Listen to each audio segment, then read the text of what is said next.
الحمد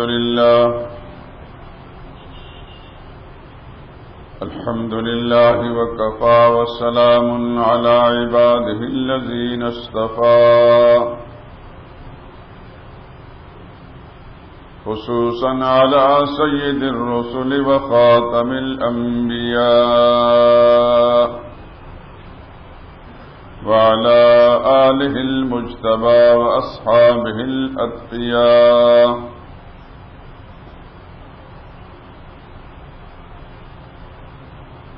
أما بعد فإن خير الحديث كتاب الله وخير الهدي هدي محمد صلى الله عليه وسلم وشر الأمور محدثاتها وكل محدثة بدعة وكل بدعة ضلالة وكل ضلالة في النار. أعوذ بالله من الشيطان الرجيم. بسم الله الرحمن الرحيم. اليوم أكملت لكم دينكم وأتممت عليكم نعمتي ورضيت لكم الإسلام دينا.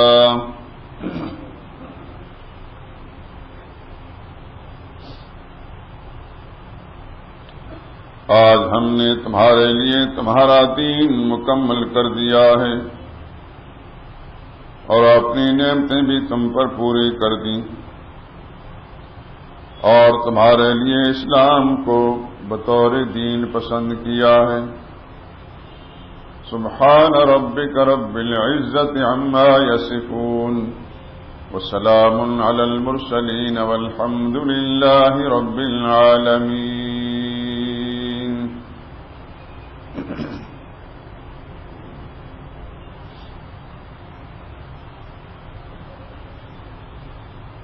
بزرگان محترم، برادران عزیز،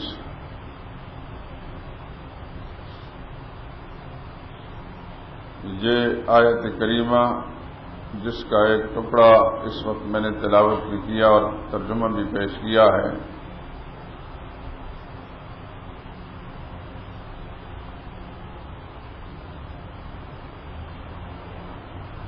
سورہ مائدہ کے ابتدائی رکوع کی ایک آیت ہے.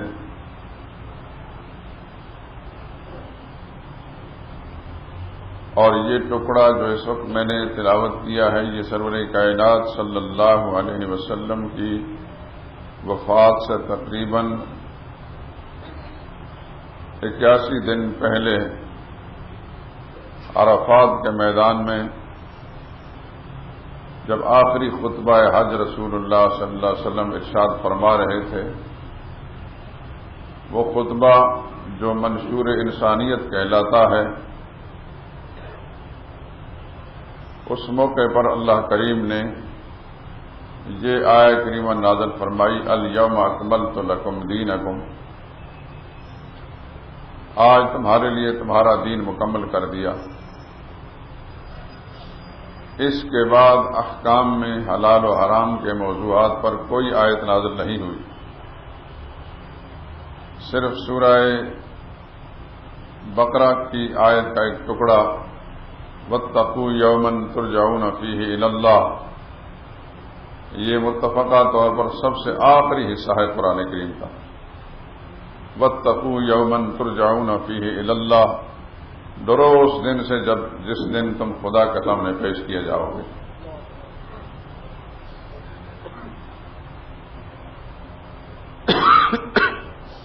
اس آیت کریمہ کے ذریعے سے خالق کائنات نے اس بات سے خبردار کر دیا کہ جو اللہ کا دین تھا وہ مکمل کر دیا گیا ہے.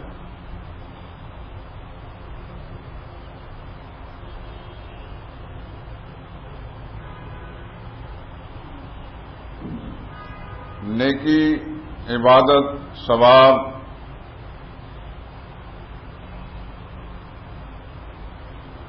جو نام بھی رکھ لیں اس کے بارے میں اللہ نے اطلاع دے دی کہ وہ مکمل ہو چکا ہے. مکمل اسے کہتے ہیں جس میں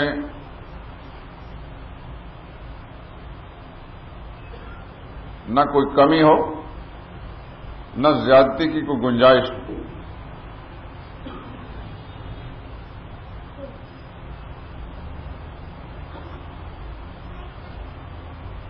دین مکمل ہو گیا.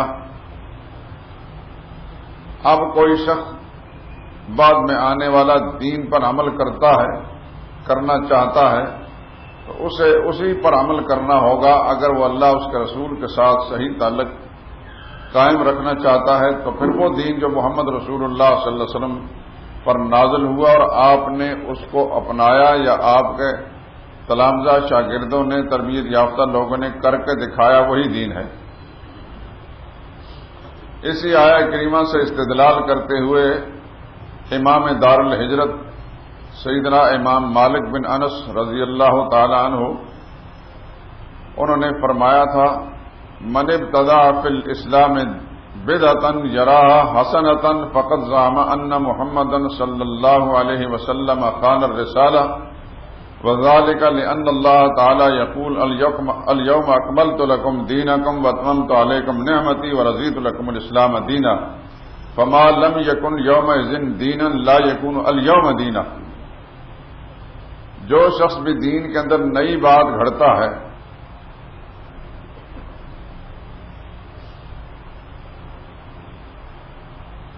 یرا حسنتن اور اس کو نیکی سمجھتا ہے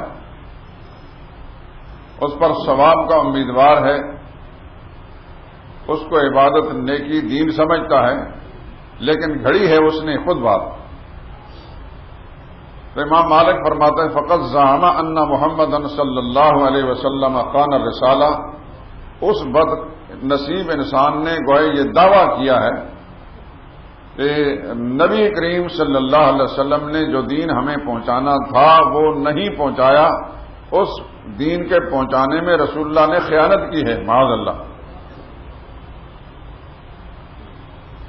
اور اس دین کو اب میں پورا کر رہا ہوں.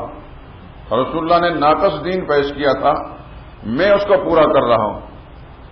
اور پھر امام مالک فرماتے ہیں کہ بدعتی آدمی کا یہ عمل رسول اللہ پر خیانت کے الزام لگانے یا تہمت لگانے کے مترادف کیوں ہے؟ لأن اللہ تعالیٰ یقول کہ اللہ فرما چکے ہیں الیوم اکملت لکم دینکم اللہ آج تمہارے لیے میں نے دین مکمل کر دیا ہے. جب دین مکمل کر دیا اس میں خامی اور کمی کوئی ہے نہیں تو اب کس انسان کو اس بات کی اجازت مل سکتی ہے کہ وہ اپنی طرف سے کوئی کام کرے اور اس کو کہے کہ میں یہ دین کا کام ہے اور ثواب کا کام ہے. جب اللہ نے دین مکمل کر دیا تو رسول اللہ صلی اللہ علیہ وسلم پر جو دین آنا تھا وہ مکمل ہو گیا. اب اسی دین کے اندر کوئی نئی ایجاد کرتا ہے تو رسول اللہ صلی اللہ علیہ وسلم پر تہمت لگا رہا ہے کہ حضور نے پورا دین مکمل نہیں کیا جبکہ اللہ اطلاع دے رہے ہیں کہ دین میں نے مکمل کر دیا.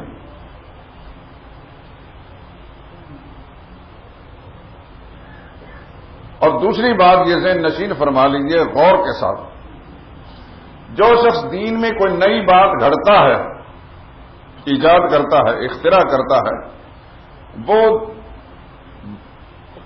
در پردہ نبوت کا دعوے دار ہے.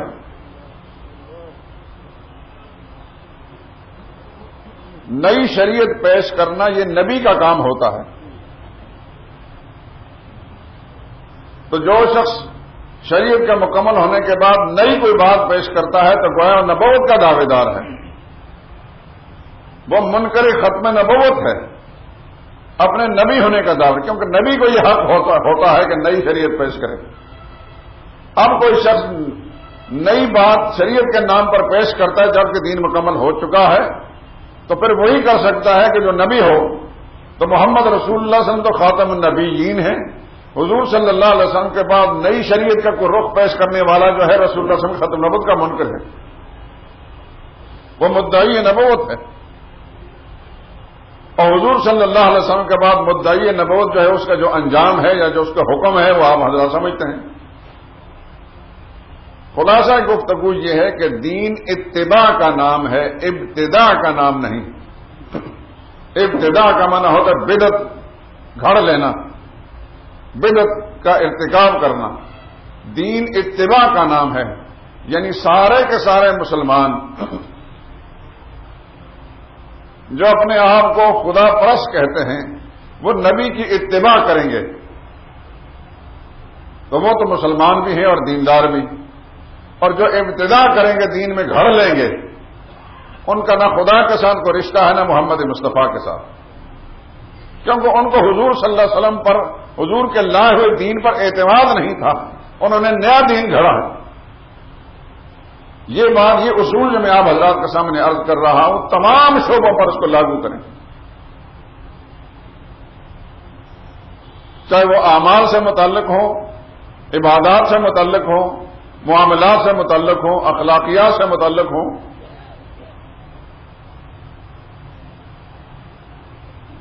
یا عبادات سے، تمام شعبوں کے اندر، تمام امور زندگی میں اس اصول کا اطلاق ہوگا۔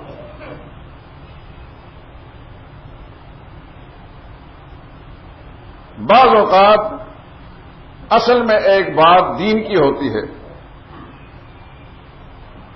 لیکن اس پر کچھ قیدیں لگا لی جائیں، کچھ بندشیں لگا لی جائیں تو وہی بات بے دینی کی بن جاتی، یا یوں کہہ لیجیے آسان لفظوں میں کہ بدعت بن جاتی۔ مثال کے طور پر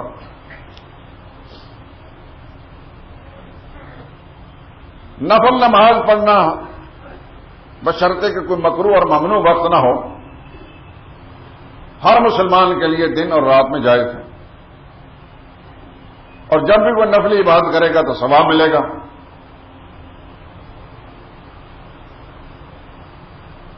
نفلی عبادت یہ ایک انفرادی عبادت ہے، اور انفرادی عبادت کے لیے مسجد میں آ کر اہتمام کرنا کوئی ضروری نہیں۔ جب انفرادی عبادت ہے تو اس کو دکان میں کرے یا اپنے مکان میں کرے، کہیں بھی کرے، حسن اتفاق سے مسجد میں آ کر وہاں بھی کر سکتا ہے، لیکن اس نفلی عبادت کے لیے خصوصاً مسجد میں جانا اور اس میں جا کر اہتمام کرنا، یہاں سے بدعت شروع ہو جائے گی۔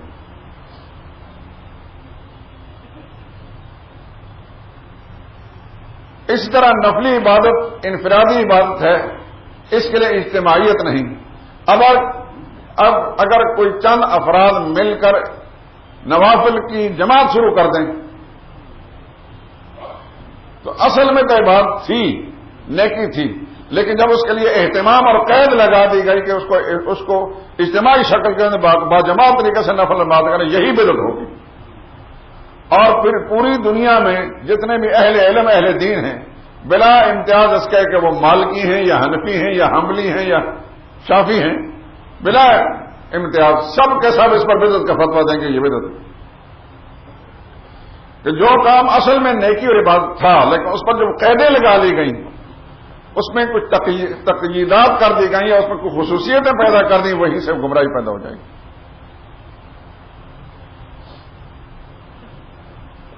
اب نفلی عبادات کے اندر چاشت کی نماز ہے، آپ جانتے ہیں احادیث صحیح بات ثابت ہے، نیکی ہے، اہل اللہ والے ہر زمانے کے اندر ادا کرتے چلے آئے، لیکن اس کے لیے خصوصیت کے ساتھ اہتمام کوئی شخص کہہ رہا ہے کہ چاشت کی نماز میں نے مسجد میں جا کر پڑھنی ہے، اور مسجد ہی میں جائے اور وہاں جا کر پڑھے، یہاں سے بدعت شروع ہو جائے گی۔ حدیث میں آتا ہے حضرت مجاہد ایک جلیل قدر تابعی ہیں، عبداللہ بن عمر رضی اللہ تعالیٰ عنہ کے شاگرد ہیں، کہتے ہیں میں اور عروہ بن زبیر، وہ بھی ایک تابعی ہیں، سیدہ عائشہ صدیقہ رضی اللہ تعالیٰ عنہ کے بھانجے ہیں حضرت عروہ بن زبیر، حضرت زبیر بن عوام کے بیٹے ہیں، عبداللہ بن زبیر کے بھائی ہیں۔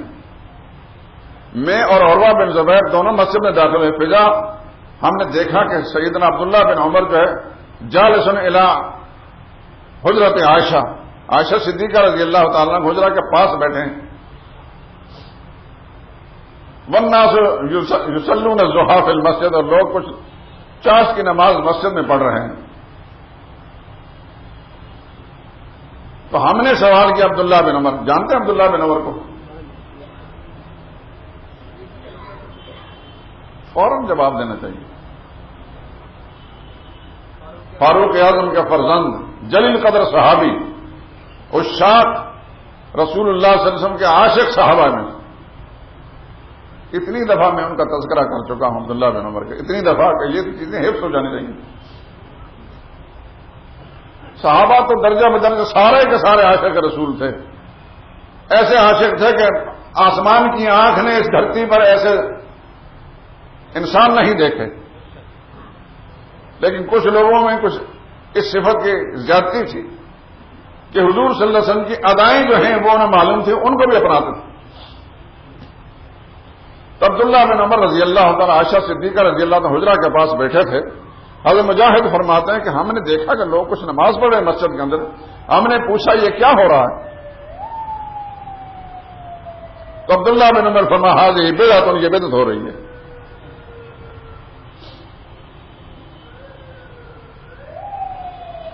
اب چاش کی نماز آپ بھی جانتے ہیں، میں بھی سمجھتا ہوں، ہر مسلمان جانتا ہے کہ بنیادی طور پر عبادت ہے، لیکن اس کا یہ ایک انفرادی بات ہے، اجتماعی نہیں. مسجد بنی ہے فرائض کے لیے، یہ یاد رکھیں.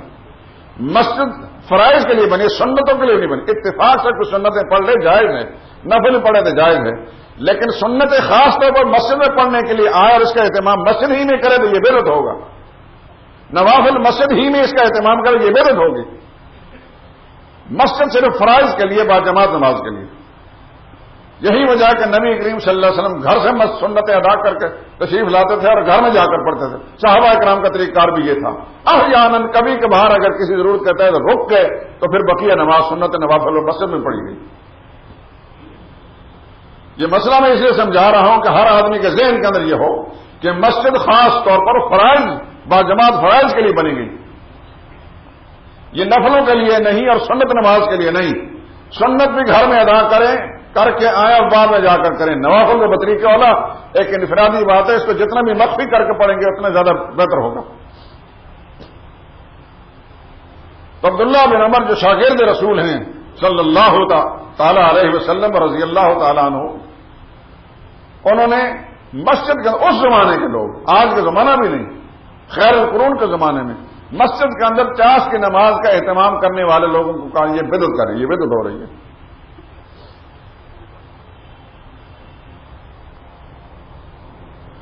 تو ایک کام جو بنیادی طور پر اپنے اصل کے اعتبار سے دین اور نیکی کا اور ثواب کا کام ہوتا ہے، لیکن جب اس کو مقید کر لیں گے، اس پر خصوصیات لگا دی جائیں گی، وہی بدعت بن جائیں گی. جیسا کہ ایک مثال آپ کے سامنے آ گئی. پچھلے جمعے غالباً میں نے عبداللہ بن مسعود رضی اللہ تعالیٰ عنہ کے حوالے سے ایک بات کہی تھی. ان کی گورنری کے زمانے میں انہی کے صوبے میں کچھ کنکریاں لے کر لوگ سبحان اللہ الحمدللہ الحمدللہ لا الہ الا اللہ اللہ اکبر مسجد میں بیٹھ کر ایک گروپ جو ہے ان کنکریوں پر یہ ورد وظائف پڑھ رہا ہے. عبداللہ بن مسعود رضی اللہ تعالیٰ عنہ کو اطلاع دی گئی اور اطلاع دینے والے بھی انہی کے ساتھی میں سے کوئی تھے. انہوں نے کہا آج مسجد میں ایسا کام دیکھا ہے جو اس سے پہلے ہمیں معلوم نہیں. اب اگر نبی کی تعلیم ایسی ہوتی صلی اللہ علیہ وسلم، حضور صلی اللہ علیہ وسلم سے ایسی تعلیم انہوں نے پائی ہوتی تو یقیناً اس میں تعجب نہ ہوگا.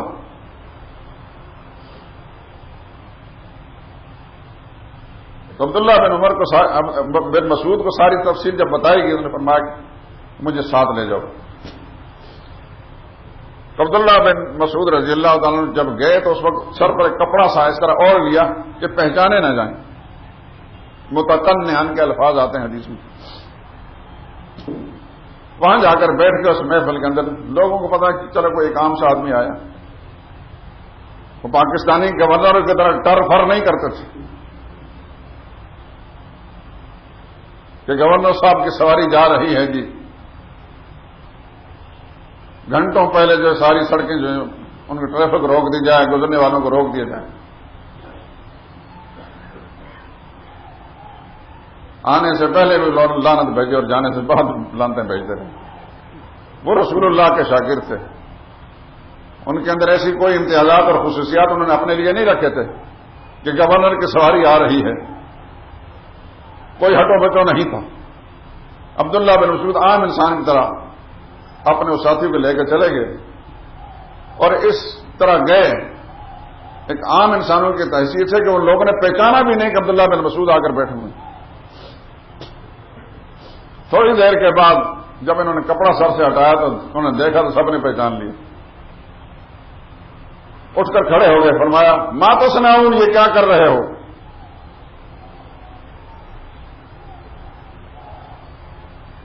تو کہنے لگے یہ کچھ کنکریاں ہیں, ان کے اوپر ہم اللہ کا ذکر کر رہے ہیں. آپ بھی جانتے ہیں, مجھے بھی معلوم ہے کہ اللہ کا ذکر ولا ذکر اللہ اکبر, اللہ کا ذکر بہت بڑی نیکی ہے. اور سبحان اللہ, ایک دفعہ انسان کہتا ہے جنت میں ایک درخت لگ جاتا ہے. یہی وجہ ہے کہ آپ جو تیسرا کلمہ پڑھتے ہیں, کلمہ تمجید, اس کے اندر یہ 4-5 چیزیں ہیں. سبحان اللہ تسبیح ہے, والحمدللہ تحمید ہے, ولا الہ الا اللہ تحلیل ہے, واللہ اکبر تکبیر ہے, لا حول ولا قوت الا باللہ العلی العظیم. یہ بھی بہت بڑی چیز ہے. اس تفسیر میں نہیں جاؤں گا میں. حضور صلی اللہ علیہ وسلم نے فرمایا کہ یہ کلمہ مجھے ہر اس چیز سے زیادہ پیارا ہے جس پر سورج نکلتا ہے. یعنی سورج جب نکلتا ہے تو مشرق سے مغرب تک پوری کائنات جو ہے روشن ہو جاتی ہے. پوری روئے زمین اور اس کے مال و متاع اور سب سے مجھے زیادہ قیمتی نظر آتا ہے یہ کلمہ سبحان اللہ والحمدللہ ولا الہ الا اللہ واللہ اکبر. یہی کچھ پڑھ رہے تھے وہ. عبداللہ بن مسعود کھڑے ہو کر کیا کر رہے ہو؟ کہنے لگے کہ ہم یہ ذکر کر رہے ہیں ان کنکریوں کے اوپر. قال فعدوا من سیئاتکم, فرمایا تم اپنے گناہوں کو گنو شمار کرو ان کنکریوں پر. یہ عبداللہ بن مسعود ہی فرما سکتے تھے. کون ماں کا لال دنیا میں پیدا ہوا عبداللہ بن مسعود کی بات کو غلط کہنے والا؟ میرے جیسا کوئی ہوتا تو سارے گلے پڑ جاتے کہ تو اللہ کا ذکر تو جو ہے گناہ کہہ رہا ہے. مگر جنہوں نے نبی سے دین سیکھا تھا وہ سمجھتے تھے کہ ذکر کیا اور گناہ کیا ہے, ذکر کیسے بنتا ہے اور یہی ذکر گناہ کیسے بنتا. پھر فرمایا ویحکم یا امت محمد صلی اللہ علیہ وسلم, تباہی ہے تمہارے لیے, تف ہے تم پر جو اپنے آپ کو رسول اللہ کو امتی کہلاتے ہو. ما اسرع ہلاکتکم, کتنی جلدی تم ہلاکت میں مبتلا ہو گئے. وہاں ثیابہ لم تبل, ابھی تو رسول اللہ کے کپڑے بھی پرانے نہیں ہوئے ہوں گے. وآنیتہ لم تکسر, ابھی تو رسول اللہ کے برتن بھی نہیں ٹوٹے ہوں گے. اب مفتحی باب الضلالہ, اتنی جلدی تم نے گمراہی کا دروازہ کھول دیا. فما زال یذکر ذلک, مسلسل یہ فرماتے حتی اخرجہم من المسجد, بلاخر ان کو مسجد سے باہر نکال دیا. جو گورنر تھے, پاور والے تھے. اب میرے اور آپ کے سوچنے کا یہ معاملہ ہے کہ وہ تو اللہ کا ذکر کر رہے تھے, عبداللہ بن مسعود نے ان کو ایسا کیوں فرمایا؟ ایسے اس لیے فرمایا کہ حضور صلی اللہ علیہ وسلم یہ ذکر بتایا تھے انفرادی عبادت کے طور پر. اس کے لیے حلقے بنانا, اجتماعی شکل اختیار کرنے کی رسول اللہ صلی اللہ علیہ وسلم تعلیم نہیں دی تھی. وہ تھے دین کے رمز شناس, دین کی باریکیوں میں جانتے تھے, اور دین انہوں نے خون دے کر کمایا بھی تھا. وہ جانتے تھے کہ آج ہم لوگ موجود ہیں, خیر موجود ہے, ہمارے بعد وہ خیر اس درجے میں باقی نہیں رہے گی. آہستہ آہستہ اگر اس چیز کی اجازت دے دی گئی تو اس کے اندر اور نئی شکلیں پیدا ہوتے ہوتے آنے والی نسلیں یہ سمجھیں گی کہ یہی اصل دین تھا جو رسول اللہ نے پیش کیا. یہ وہ خطرہ تھا صحابہ کرام جس کو سمجھتے تھے, اس لیے انہوں نے ذرہ برابر بھی اس کے اندر کسی قسم کی گنجائش نہیں رکھی.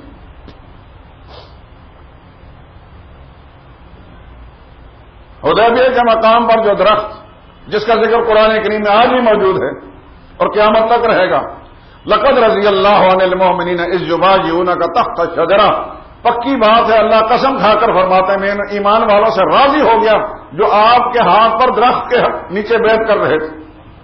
تحت الشجرہ, مفسر لکھا وہ کیکر کا درخت تھا. درخت کا نام آج بھی موجود ہے, ذکر موجود ہے. حضور صلی اللہ علیہ وسلم کے بعد پتہ چلا فاروق اعظم رضی اللہ تعالیٰ کا اپنے خلافت گزارنا ہے کہ مسلمان یہاں آ کر نفل پڑھتے ہیں درخت کے پاس. کس درخت کا ذکر چونکہ قرآن میں آیا ہے, مقدس درخت ہے. اب درخت کو نہیں پوج رہے تھے, وہ اللہ کی بات کر رہے تھے, لیکن اس کے قریب آ کر ایسا کرتے تھے. فاروق اعظم کی اور کافی نگاہیں دیکھ چکی کہ آج یہ معاملہ اس انداز میں آنے والے دور کے اندر ابلیس ابھی زندہ ہے، وہ آنے والی نسلوں کو اس طرح کی پوجا کروائیں گے۔ چنانچہ حضرت فاروق اعظم رضی اللہ تعالیٰ نے وہ درخت کٹوا دیا، اس کی جڑیں بھی وہاں سے ناپید کر دی۔ آج کوئی شخص بھی اس درخت کی جگہ کو نہیں دیکھ سکتا، ذکر قرآن کریم میں موجود ہے، وہ درخت نہیں ہے۔ اس خطرے کو بھانپ گئے تھے کہ آنے والے زمانے میں کیا ہو سکتا ہے۔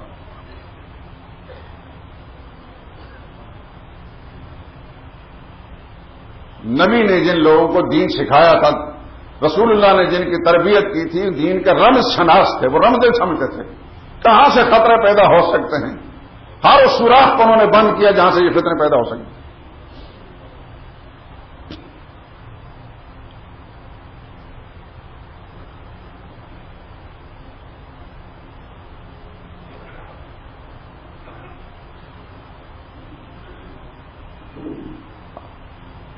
عبداللہ بن عمر جن کا بھی میں نے تذکرہ آپ کے سامنے کیا ہے، بیٹھے تھے، ان کے پاس کچھ آدمی بیٹھے تھے،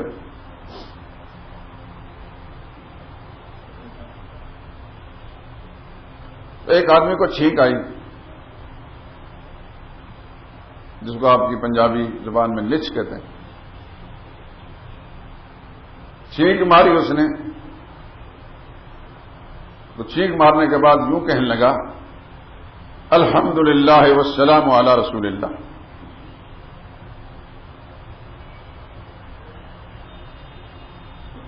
تو عبداللہ بن عمر نے فرمایا، انا اقول الحمدللہ والسلام علی رسول اللہ ولیس ہکذا علمنا رسول اللہ صلی اللہ علیہ وسلم، علمنا رسول اللہ صلی اللہ علیہ وسلم ان نقول الحمدللہ علی کل حال۔ اس شخص نے جب الحمدللہ کہہ کر والسلام علی رسول اللہ، اللہ کے رسول پر سلام بھی ہو، یہ بظاہر ان کلمات میں کوئی خرابی ہے؟ الحمدللہ کا کیا معنی ہے؟ اے اللہ تیرا شکر ہے کہ وہ بخارات جو دماغ میں جمع ہو رہے تھے، اگر وہ رک جاتا تو میرا دماغ خراب ہو جاتا، چھینک کے ذریعے سے بخارات نکلے تو میں ٹھیک ٹھاک ہو گیا۔ اس پر اللہ کا شکر ادا کرتا انسان۔ پتا ہے نا اس کا فلسفہ کہ چھینک آنے پر الحمدللہ کا فلسفہ کیا ہے؟ کہ میں جیسے اٹھ کر جو بخارات دماغ میں جمع ہوتے ہیں، چھینک کے ذریعے سے بخارات نکلے انسان ٹھیک ہو جاتا ہے۔ اور چھینک مارتے وقت انسان کے چہرہ حلیہ تھوڑا سا بگڑ جاتا ہے، اس پر بھی اللہ کا شکر ادا کر دے۔ بگڑنے کے بعد اللہ تو نے میرے اس چہرے کو پھر سیدھا کر دیا، اگر ویسے ہی بگڑا رہتا تو میں کیا رہتا۔ تو حضور صلی اللہ علیہ وسلم کی تعلیم یہ ہے کہ چھینک جب کسی مسلمان کو آئے تو الحمدللہ کہے، اللہ تیرا شکر ہے۔ لیکن اس کے ساتھ مزید کچھ حضور کی تعلیم نہیں۔ اس آدمی نے یہ کہا الحمدللہ والسلام علی رسول اللہ، اللہ کا شکر ہے اور اللہ کے رسول پر سلام ہو۔ تو اللہ کے رسول پر سلام ہونا غلط ہے یا صحیح چیز ہے؟ صحیح ہے۔ سلام کے مستحق کون ہیں؟ محمد مصطفیٰ صلی اللہ علیہ وسلم۔ صلاۃ و سلام کے حقدار کائنات میں سب سے پہلے کون ہیں؟ محمد مصطفیٰ صلی اللہ علیہ وسلم۔ تو بظاہر تو یہ بات درست ہونی چاہیے تھی، لیکن جب ہم رسول اللہ کے شاگرد کو دیکھتے ہیں صلی اللہ علیہ وسلم رضی اللہ عنہ، تو عبداللہ بن عمر غصے میں آ گئے، فرمایا انا اقول الحمدللہ والسلام علی رسول اللہ، میں بھی مانتا ہوں کہ اللہ کا شکر ہونا چاہیے اور اللہ کے رسول پر سلام ہونا چاہیے، لیکن تم میرے سامنے یہ پڑھ کر مجھے کیا سکھانا چاہتا ہے؟ ولیس ہکذا علمنا رسول اللہ صلی اللہ علیہ وسلم، یہ طریقہ ہمیں رسول اللہ نے تعلیم نہیں دیا تھا۔ اس موقع پر رسول اللہ کی تعلیم یہ نہیں تھی۔ علمنا رسول اللہ صلی اللہ علیہ وسلم ان نقول الحمدللہ علی کل حال، ہمیں حضور صلی اللہ علیہ وسلم تعلیم یہ دی تھی کہ ہر حال کے اندر جب بھی کسی آدمی کو چھینک آئے تو صرف الحمدللہ کہے۔ آج کے زمانے کے لوگ ہوتے تھے کیا تو بھابیا تمہیں درود چنگا نہیں لگتا، صلاۃ و سلام چنگا نہیں لگتا۔ ابلیس لعین نے ایک سبق پڑھایا ہے اپنے شاگردوں کو، اس میں حرج ہی کیا ہے؟ حرج ہی کیا ہے؟ حرج ہی کیا ہے؟ اپنی طرف سے قیدیں لگاتے جائیں گے، چیزیں ایجاد کریں گے، پھر کس میں حرج ہی کیا ہے؟ جب میں نیا آیا، ابھی کوئی 1.5 سال گزرا تھا، تو پاکستان میں خصوصاً پنجاب لاہور میں